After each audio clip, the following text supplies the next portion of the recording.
Hello students, आज हम लोग देखेंगे कि माइक्रो इकोनॉमिक्स और मैक्रो इकोनॉमिक्स के बीच में क्या डिफरेंस होता है।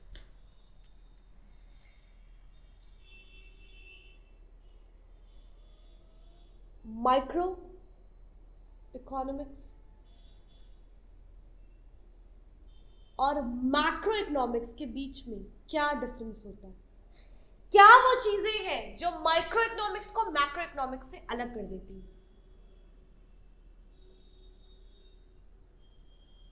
ठीक है, तो सबसे पहली चीज जानिए कि माइक्रो इकोनॉमिक्स जो होता है वो एक कंट्री के सिटीजन्स के इस बारे में स्टडी करता है। कंज्यूमर कैसे कंज्यूमर बिहेव करता है, प्रोड्यूसर को क्या चाहिए, फर्म को क्या चाहिए, उसकी क्या प्रॉब्लम्स है, इंडस्ट्री की क्या प्रॉब्लम्स है, मार्केट की क्या प्रॉब्लम्स है। यानी कि माइक्रो इकोनॉमिक्स जो होता है वो individual unit of an economy की पढ़ाई करता है, उससे डील करता है। ये देखता है कि क्या जो रिसोर्सेज अवेलेबल है हमारे पास उससे क्या कंज्यूमर कैसे अपने रिसोर्सेज को यूटिलाइज करके उससे अच्छे से अच्छा आउटपुट निकाल पा रहा है और अपनी सैटिस्फैक्शन लेवल को बढ़ा पा रहा है या नहीं बढ़ा पा रहा है। क्या प्रोड्यूसर उसी रिसोर्सेज से ज्यादा profit at a lowest cost कमा पा रहा है या नहीं कमा पा रहा है। फर्म जो है क्या वो प्रॉफिट कमा पा रही है, नहीं कमा पा रही है। इंडस्ट्री जो है वो सप्लाई दे पा रही है, नहीं दे पा रही है। मार्केट में प्राइस जो है वो डिटरमाइन हो पा रही है, नहीं हो पा रही है। यानी कि माइक्रो इकोनॉमिक्स जो है वो इकोनॉमी की सबसे छोटी छोटी यूनिट्स की स्टडी करता है और मैक्रो इकोनॉमिक्स जैसा मैंने आप लोगों को बताया था कि ये एक पूरे नेशन वाइड में जो इकोनॉमी है, जो उसकी प्रॉब्लम्स है, उनकी स्टडी करता है। यानी कि अगर ये इंडिविजुअल यूनिट की स्टडी करता है तो ये पूरी इकोनॉमी एज अ होल की स्टडी करता है। आप लोगों को पता है कि माइक्रो इकोनॉमिक्स ये बिलीव करता है कि जो इंडिविजुअल यूनिट्स होते हैं, ठीक है, उनकी सारी समस्याएं, उनकी सारी प्रॉब्लम्स प्राइस के राउंड एंड राउंड रिवॉल्व करती है। ठीक है, कैसे, ये देख लीजिए। अगर जो गुड्स या सर्विस जो वो परचेज करता है उसकी प्राइस कम होगी तो कंज्यूमर को क्या फायदा, उसकी इनकम, रियल इनकम बढ़ेगी। लेकिन प्रोड्यूसर को क्या फायदा है, उसके कस्टमर्स तो बढ़ेंगे लेकिन प्रॉफिट थोड़ा कम हो सकता है। ठीक है, अगर प्राइस ज्यादा होगी तो प्रोड्यूसर को प्रॉफिट ज्यादा होगा लेकिन कस्टमर कम हो सकते हैं और कंज्यूमर को ये घाटा होगा कि उसकी रियल इनकम कम हो जाएगी। हाँ या ना। प्रोड्यूसर अगर प्राइस कम है तो प्रोड्यूसर की कॉस्ट यानी कि ज्यादा लग रही है और अगर प्राइस ज्यादा है तो यानी कि प्रोड्यूसर की कॉस्ट कम तो लग रही है, प्रॉफिट ज्यादा कमा रहा है वो। ठीक है, अगर प्राइस ज्यादा है यानी कि सप्लाई इंडस्ट्री कम कर रही है, इस वजह से प्राइस ज्यादा हो गई है। ठीक है, डिमांड और सप्लाई दोनों ऐसे पॉइंट पर मीट कर रहे हैं जहां पर प्राइस के कम होने के कोई चांसेस नहीं। तो इन शॉर्ट माइक्रो इकोनॉमिक्स का हर एक यूनिट प्राइस के राउंड एंड राउंड रिवॉल्व करता है। इसीलिए कहा जाता है कि micro economics focuses more on theory of price. ये थ्योरी ऑफ प्राइस पे ज्यादा कंसंट्रेट करता है, जबकि मैक्रो इकोनॉमिक्स सिर्फ इसी बात के पीछे लगा रहता है कि कैसे ज्यादा से ज्यादा इनकम जनरेट हो और उस इनकम को हम लोग पूरे देश में इस तरह से एलोकेट करें कि किसी को भी कम ना पड़े। क्योंकि मैक्रो इकोनॉमिक्स मैंने क्या बताया था आप लोगों को, सबका बॉस है। ये तो बाप के समान एक्ट करता है ना, पापा लोगों के समान एक्ट करता है। तो पापा लोग क्या चाहते हैं कि किसी को कम ना पड़े, घर के बड़े क्या चाहते हैं, किसी को कम ना पड़े। हाँ या ना। तो यही मैक्रो इकोनॉमिक्स भी चाहता है। इसीलिए इसकी थ्योरी जो है वो इनकम एंड एम्प्लॉयमेंट के राउंड एंड राउंड रिवॉल्व करती है। पक्की बात है।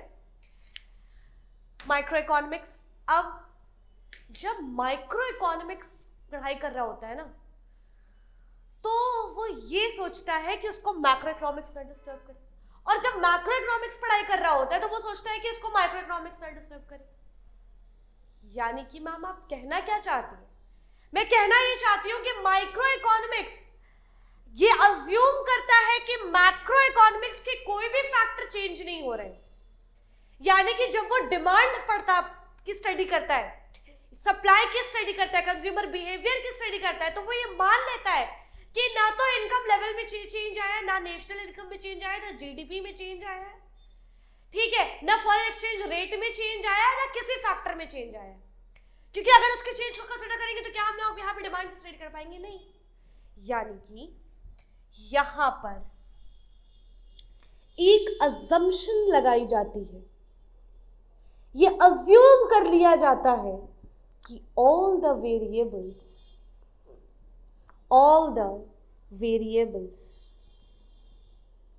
of macroeconomics are constant.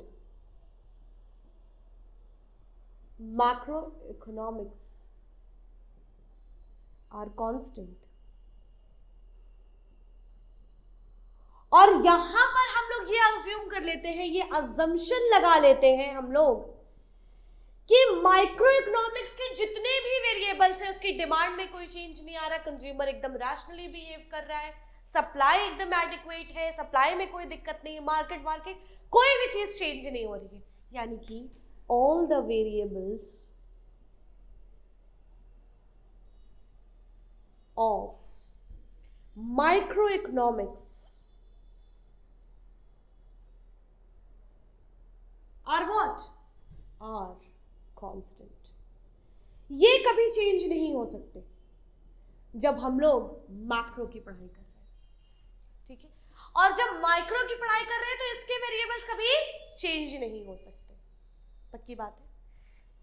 Ma'am इसके अंदर क्या पढ़ते हैं और इसके अंदर क्या पढ़ते हैं तो आपने बता दिया, तो यही तो डिफरेंस है। मैंने बताया आप लोगों को, मैंने आप लोगों को क्लासेस में बताया है कि माइक्रो इकोनॉमिक्स जो है वो इंडिविजुअल यूनिट की स्टडी करता है। तो क्या क्या स्टडी करता है?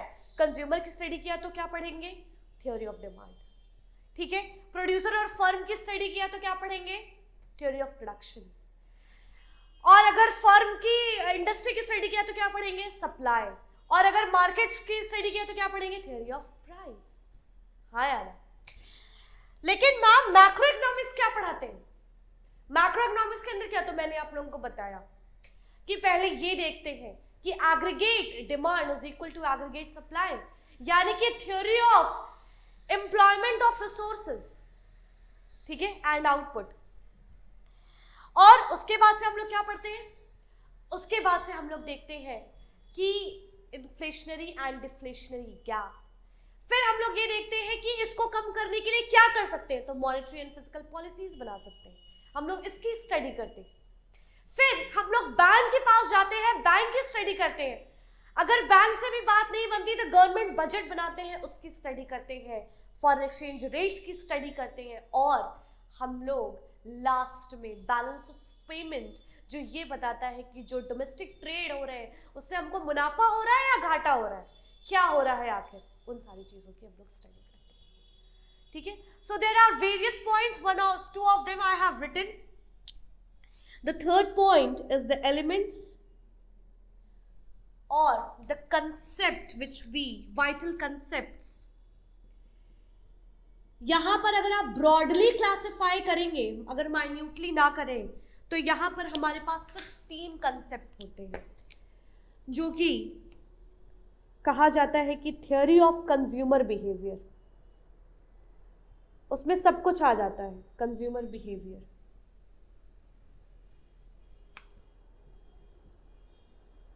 theory of production,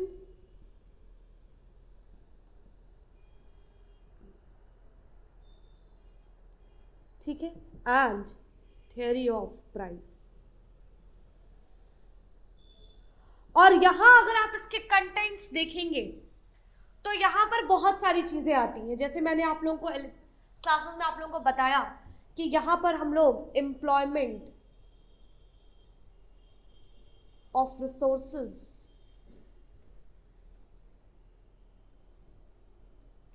and generation of output देखते हैं।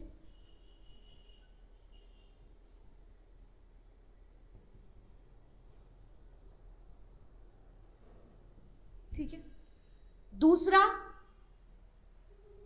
इन्फ्लेशन,